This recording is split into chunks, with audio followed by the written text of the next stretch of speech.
السلام علیکم ورحمۃ اللہ وبرکاتہ۔ سوال: کیا ہاتھ میں تسبیح یا کاؤنٹر پکڑنا ضروری ہے؟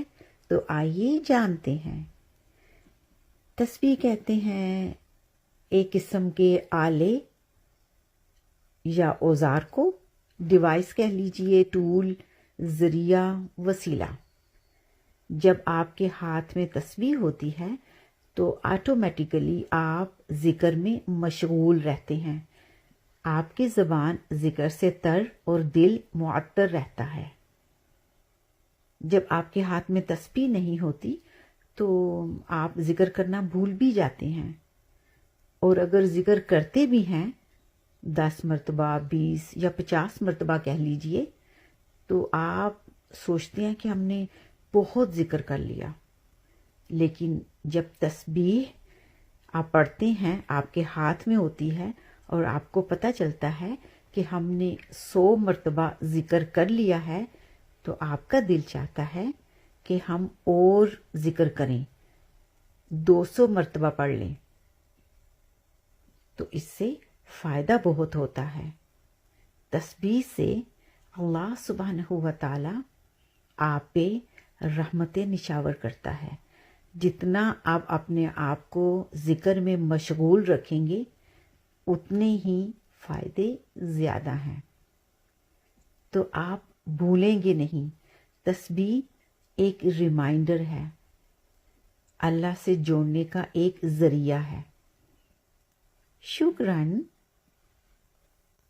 ایک فقیر دریا کے کنارے بیٹھا ہوا تھا۔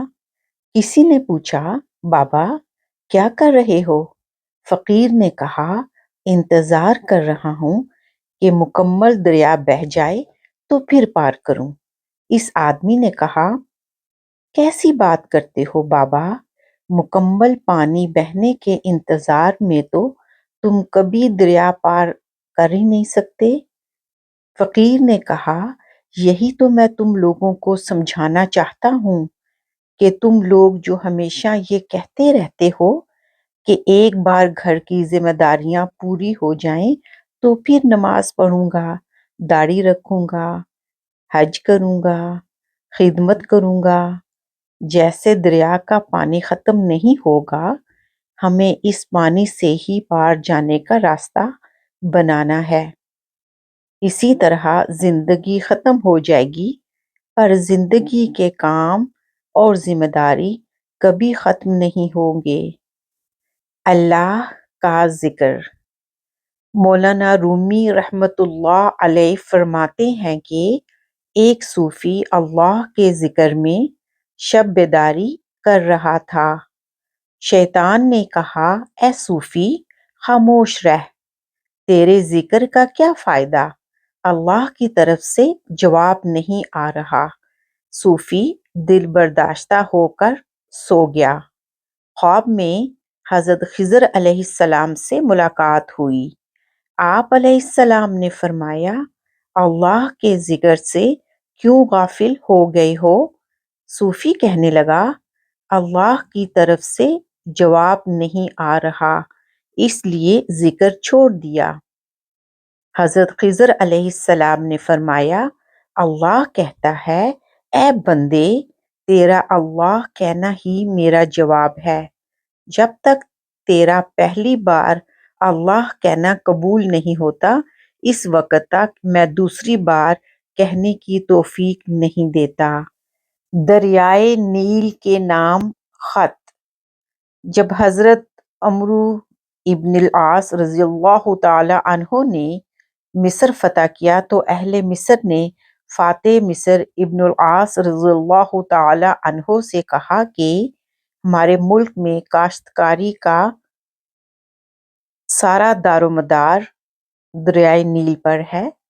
ہمارا یہ دستور ہے کہ ہر سال ایک حسین اور جمیل کنواری لڑکی دریا میں ڈالی جاتی ہے، اور اگر ہم نے ایسا نہ کیا تو دریائے نیل خشک ہو جائے گا اور قحط پڑ سکتا ہے۔ حضرت عمرو ابن عاص رضی اللہ تعالی عنہ نے انہیں اس رسم سے روکنے کا حکم دیا، اور جب دریا سوکھنا شروع ہوا تو حضرت عمرو ابن عاص رضی اللہ تعالی عنہ نے یہ واقعہ حضرت فاروق اعظم رضی اللہ تعالی عنہ کو خط میں لکھا۔ جواب میں آپ رضی اللہ تعالی عنہ نے تحریر فرمایا کہ دین اسلام ایسی وحشیانہ اور جاہلانہ رسموں کی بالکل اجازت نہیں دیتا، اور آپ رضی اللہ تعالی عنہ نے دریائے نیل کے نام ایک خط لکھ کر بھیجا جس کا مضمون مندرجہ ذیل ہے۔ بسم اللہ الرحمن الرحیم۔ یہ خط اللہ کے بندے عمر بن خطاب کی طرف سے نیل مصر کے نام ہے۔ اگر تو اپنے اختیار سے جاری ہے تو ہمیں تجھ سے کوئی کام نہیں، اور اگر تو اللہ کے حکم سے جاری ہے تو اب اللہ کے نام پر جاری رہنا۔ جب خط کو دریائے نیل میں ڈالا تو ہی دریائے نیل بڑھنا شروع ہو گیا، اور اس سال اتنا بہا اس میں بہت زیادہ پانی آ گیا، اور اس کے بعد وہ کبھی نہیں سوکھا۔ محبت۔ ایک دفعہ ایک عورت کا بچہ گم ہو گیا۔ وہ اسے قافلے میں ڈھونڈتی پھر رہی تھی۔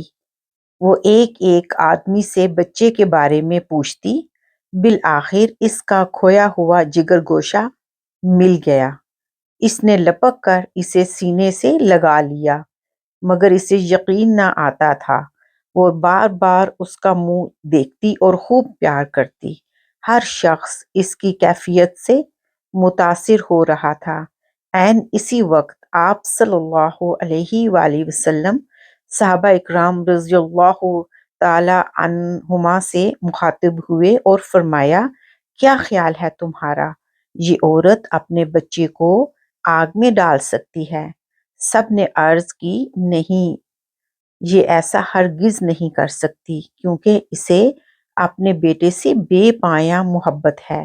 آپ صلی اللہ علیہ وآلہ وسلم یہ سن کر فرمانے لگے، اللہ تعالیٰ کو اپنے بندوں سے اس سے کئی گنا زیادہ محبت ہے۔ وہ ہرگز نہیں چاہتا کہ اس کے بندے دوزخ کی آگ میں جلیں۔ طویل سے طویل تقریر بھی محبت الہی کے بارے میں وہ اثر پیدا نہیں کر سکتی تھی جو آپ صلی اللہ علیہ وآلہ وسلم کے اس فکرے نے اس نفسیاتی ماحول میں پیدا کیا۔ شکراً۔ امید کرتی ہوں آپ کو یہ واقعات بے حد پسند آئے ہوں گے۔ آئیے ہم عہد کرتے ہیں کہ ہم ان اچھی اچھی باتوں پہ عمل کریں گے اور اپنے آنے والی نسلوں کے لیے ایک مشعل راہ چھوڑ کے جائیں گے۔ ہم عمل کریں گے تو ہم